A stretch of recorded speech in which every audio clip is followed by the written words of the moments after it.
But you could just see like when he said like, oh, this is old school. Yeah, because we Chomsky. do the throwback clips sometimes on TMBS because we're the context givers, we're the history providers.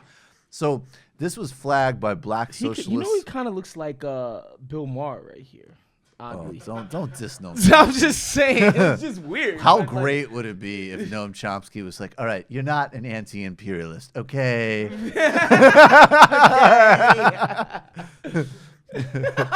You know, the United States government. How would history be different if they their personalities were swapped at birth? If, like there was just like yeah, I guess like the real Bill Maher would just be like a grouchy librarian somewhere, and Noam Chomsky would just be like, the United States government, which likes to talk about democracy.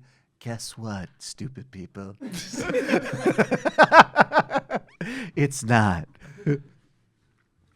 Noam Chomsky's always dating like Noam Chomsky dates Superhead.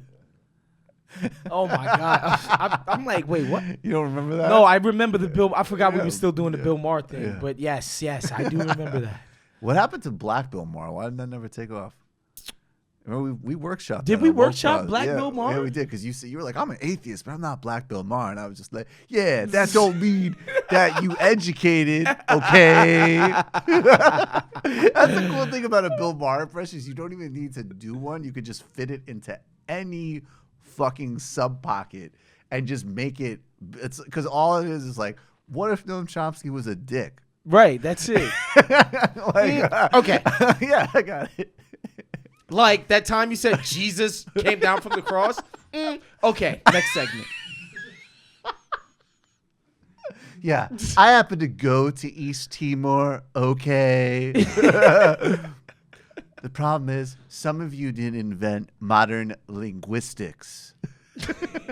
All right, new rules. U.S. hegemony over. That actually the world. That's what Dr. Chris Ryan asked me on his podcast. He said, "Do you think the world would be a different place if Noam Chomsky?" He asked the same thing you did, except it was a Howard. He said, "If Noam Chomsky had the charisma of Howard Stern, or Howard Stern had the politics of Noam Chomsky." And I said, we're about to find out, my friend. Oh, man, that's a fascinating question. I think, man, I would want Howard Stern to have the politics of Noam Chomsky. Me too. Oh, man. If 100%. Howard Stern had the politics, because I already loved that show. Yeah, because. But that would just be in, like, if I could listen to Howard Stern. Whoa. Matt, you okay over there? He's about four loggers in, that y'all. Always happens. He's getting crazy over there, y'all. Incredulity. I don't even remember making fun of Matt for that, but that's something I would do. Oh, it was very much. And of course, you were on your typically bad phone line, like crackling up, like, sorry, I missed that. Anyways, incredulity. I missed what you said, but let's make fun of Matt. All right, let's play this. I love this. This is the late 80s. And Noam Chomsky's talking about language and social capital. And to me, this frames so much of the debunk of the modern racism, alt-right, IDW bullshit you hear today. This is 1989 with Noam Chomsky. Okay. What does it mean for the language to be pure? Or when people say they want English to be pure, what are they talking about? Was Shakespeare pure? I mean, in fact, every stage of history, languages are... first of all, there is no such thing as a language. There are just lots of different ways of speaking that different people have, which are more or less similar to one another. And some of them may have prestige associated with them. For example, some of them may be the speech of a conquering group, or a wealthy group, or a priestly caste, or one thing or another.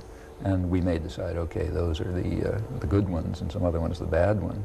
But if social and political relations reversed, we'd make the opposite conclusions. Let's say take Black English today. Black English is considered not quite proper English.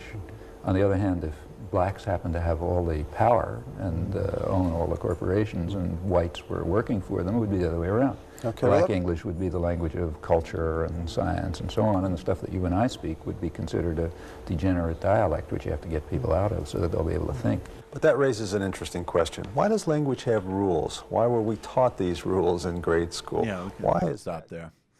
I thought that was on point and really interesting. Yeah, it seems obvious now, in our woke moment, right, where we talk about power structures and we talk about just the wealth gap and, you know, where you're born in America, basically dictating your path out in life. Like it's stuff that we think about more often today out loud, right? I don't think people weren't thinking about this shit back in 1989. Like it's not like, you know, a guy in Bed-Stuy, Brooklyn considered himself stupid because he didn't speak like the, you know, the dude at the store on Fifth Ave, right?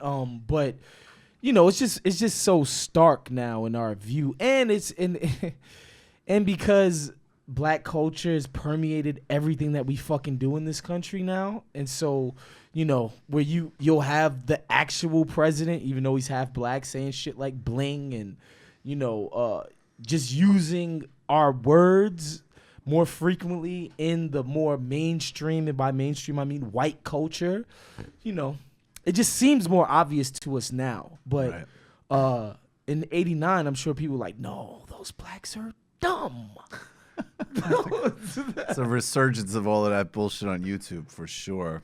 Let me say, all right, dude, you got to move back to New York. What the fuck? Move back. Move back to New York. I miss you, man. It's only been, what, let me think, 15 months. 15 months. But dude, hanging out with you in LA is bizarre, dude. The left just coast, watching you gotta come you back. like outside of this habitat. I know. And you know, we were walking on some like fucking, you know, some abandoned like Quentin Tarantino set, like LA side street, and it's like warm and it smells like citrus. Waz is just, it's pretty cool out here, man. I was like, what's happening? Listen, man, I would say, especially as a New Yorker, like there's a certain type of New Yorker who just can't get over the ways and the customs of Cali. Right. And I understand and I empathize with them. Right. But for the most part, man, if you're used to this hustle and bustle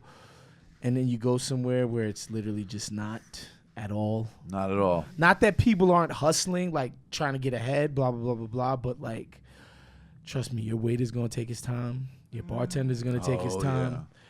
They have a very different sense of time out there. Yeah, everybody's taking their sweet ass time. You know, you walk down the street, like there's nobody walking next to you.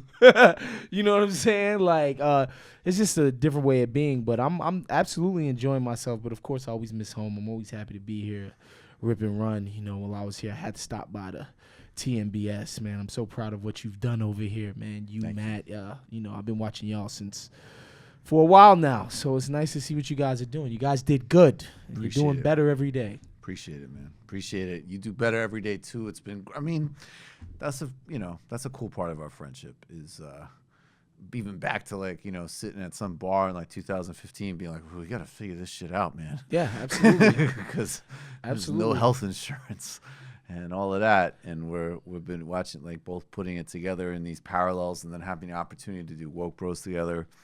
It's amazing. It's awesome. I always appreciate when you come in, man. You just enjoyed that Michael Brooks Show video, and you can get a lot more by subscribing to us here at the Michael Brooks Show YouTube channel. It's literally right there.